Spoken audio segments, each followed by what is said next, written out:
Hello friends, स्वागत करती हूँ आप सभी का सितंबर शिल्पी होम साइंस क्लासेस में। फ्रेंड्स, रोज़ शाम 7 बजे आपकी होम साइंस की लाइव क्लास हुआ करेगी पीजीटी की, तो जरूर अटेंड किया करें। यह आपकी लाइव क्लास पीजीटी के सिलेबस के अकॉर्डिंग चल रही है। साथ ही अगर चैनल पर नए हैं तो चैनल को सब्सक्राइब कर लें। बिना सब्सक्राइब किए आपको मेरी लाइव क्लास की नोटिफिकेशन नहीं मिलेगी। चलिए शुरू करते हैं आज की क्लास। सबसे पहले आपको बता दूँ, कोशिका का मैंने फर्स्ट पार्ट पढ़ा दिया है, जिसमें जो कोशिका का इम्पोर्टेंट पॉइंट है वो मैंने कंप्लीट करा दिया है। आज इसका सेकंड पार्ट लाई हूँ और सब में मैं इम्पोर्टेंट चीज़ें करा रही हूँ, इम्पोर्टेंट पॉइंट करा रही हूँ। जो क्वेश्चन वही पूछ लिया जाता है सेम टू सेम, वही करा रही हूँ। तो प्लीज़ क्लास को अटेंड करिए।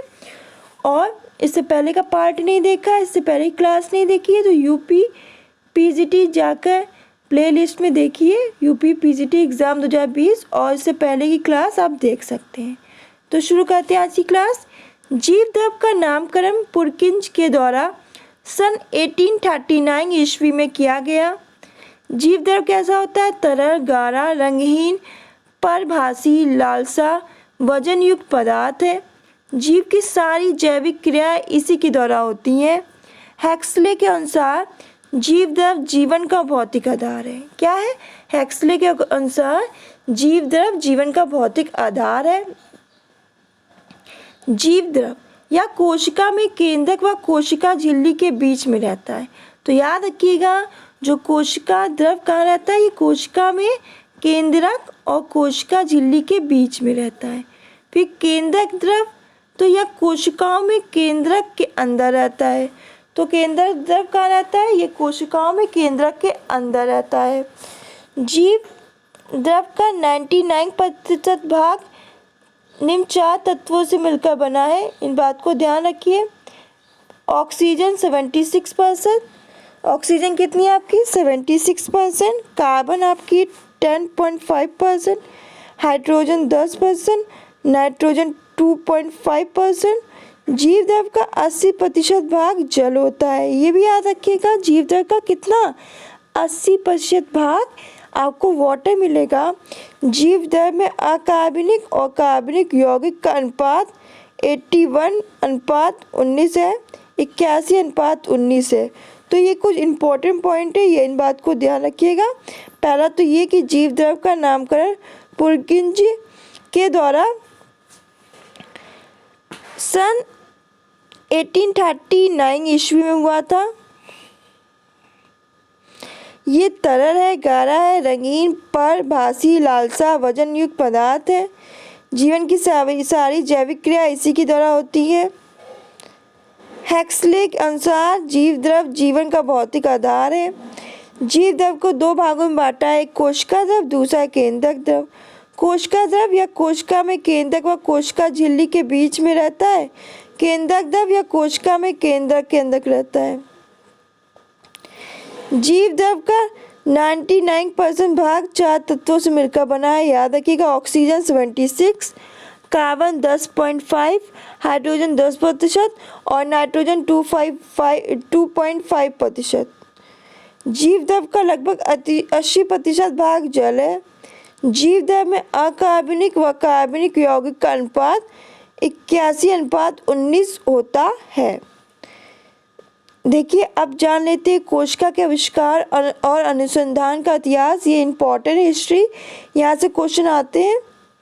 रॉबर्ट हुक ने 1665 में बोतल की कॉर्क की एक पतली परत के अध्ययन के आधार पर मधुमक्खी के छत्ते जैसे कोष्ठ देखे और उन्हें कोशा नाम दिया। क्या नाम दिया? कोशा। और यह तथ्य उनकी पुस्तक माइक्रोग्राफिया में छपा। याद रखिएगा, उनकी पुस्तक माइक्रोग्राफिया में छपा। रॉबर्ट हुक ने कोशा भित्तियों के आधार पर कोशा शब्द दिया। तो रॉबर्ट हुक ने क्या? कोशा भित्तियों के आधार पर कोशा शब्द प्रयोग किया। 1674 में एंटोनी वॉन ल्यूवेनहॉक ने जीवित कोशिका का सर्वप्रथम अध्ययन किया। उन्होंने जीवित कोशिका को दांत की खुजनी में देखा था। किसकी? दांत की खुजनी में। एक एक का याद रखिएगा। 1831 में रॉबर्ट ब्राउन ने कोशिका में केंद्रक व केंद्रिका का पता लगाया। तो 1831 में रॉबर्ट ब्राउन ने क्या कोशिका में केंद्रक व केंद्रिका का पता लगाया। फिर तरोचित नामक वैज्ञानिक ने 1824 में कोशिका सिद्धांत का विचार प्रस्तुत किया, परंतु इसका श्रेय वनस्पति शास्त्री शाइडेन और जंतु विज्ञान शास्त्री स्वान को दे दिया गया, जिन्होंने ठीक प्रकार से कोशिका सिद्धांत को 1839 में प्रस्तुत किया और बतलाया कि कोशिकाएं पौधों और जंतुओं की रचनात्मक इकाई हैं। 1855 में रुडॉल्फ विर्चो ने विचार रखा कि कोशिकाएं सदा कोशिकाओं के विभाजन से पैदा होती है। तो 1855 में रुडॉल्फ विर्चो ने विचार रखा कि जो कोशिकाएं हैं वो हमेशा कोशिकाओं के विभाजन से पैदा होती हैं। फिर 1953 में वॉटसन व क्रिक ने डीएनए के डबल हेलिक्स संरचना की पहली बार घोषणा की। फिर 1981 लिन मुर्गेलिस ने कोशिका क्रम विकास से सिबियोस पर शोध पत्र प्रस्तुत किया। फिर 1888 में वॉल्डेयर ने गुरसूत का नामकरण किया। तो 1888 में वॉल्डेयर ने गुरसूत का नामकरण किया। 1883 में स्विपर ने पररहित का नामकरण किया। 1892 में बीजमैन ने सोमेटोप्लाज्म व जर्मप्लाज्म के बीच अंतर स्पष्ट किया। तो याद रखिएगा 1892 में, ये सारे इसलिए मैं बता रही हूँ, सारी हिस्ट्री एक जगह रहेगी तो आप पढ़ लोगे, पेपर में कहीं से भी आए गलत करके नहीं आओगे।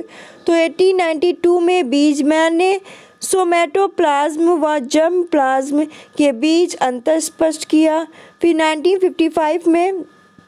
1955 में जी.ई. पैलेड ने क्या किया, राइबोसोम की खोज की। तो सब शायद यहाँ से क्वेश्चन एक भी उठ जाएगा तो आप कुछ भी गलत करके नहीं आओगे। इससे पहले का पार्ट मैंने करा दिया, सेकंड पार्ट है, इसके बाद एक और पार्ट लेकर आऊँगी जिसमें कोशिका का भाग पढ़ाऊँगी और वो ये 3-4 पार्ट आप पढ़ लोगे, उसके बाद मैं क्वेश्चन आंसर करा दूँगी। आपका कोशिका से कोई भी क्वेश्चन आएगा सेल से, आपका एक भी गलत नहीं होगा, आपका सेल से एक भी क्वेश्चन गलत नहीं होगा।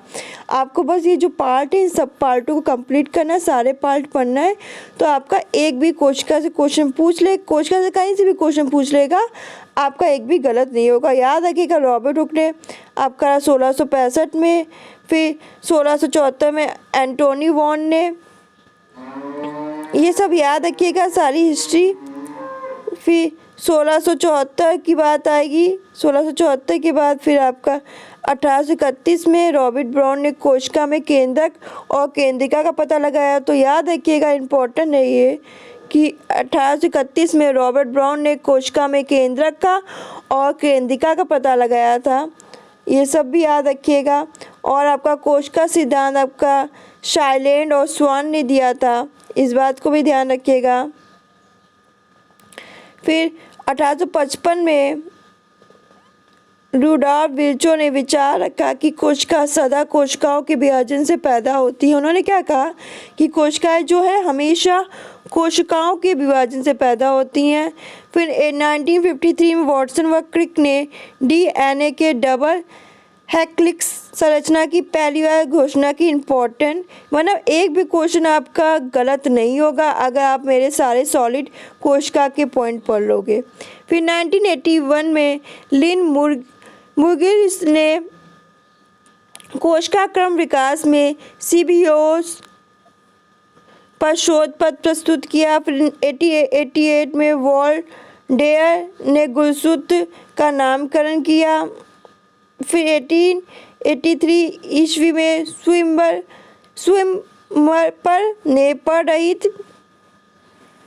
का नामकरण किया। और 1892 में बीजमैन ने सोमैटोप्लाज्म और जर्मप्लाज्म के बीच का अंतर स्पष्ट किया। 1955 में G.A. पैलेट ने राइबोसोम की खोज की। तो ये थे आज के कुछ इम्पोर्टेंट पॉइंट। इसके बाद नेक्स्ट क्लास में कोशिका का नेक्स्ट पार्ट लेकर आऊँगी और उसमें कोशिका के भाग पढ़ाऊँगी इम्पॉर्टेंट। उसके बाद जब कोशिका फिनिश हो जाएगा तो मैं इसके क्वेश्चन आंसर करा दूँगी जितने भी प्रीवियस ईयर में पूछे गए। तो आगे क्लास अच्छी लगे तो इसे लाइक करें, शेयर करें, चैनल को सब्सक्राइब करना बिल्कुल ना भूलें। आज के लिए बस इतना ही, मिलते हैं नेक्स्ट वीडियो में। तब तक खुश रहिए, मुस्कुराते रहिए, अपना ध्यान रखिए। धन्यवाद।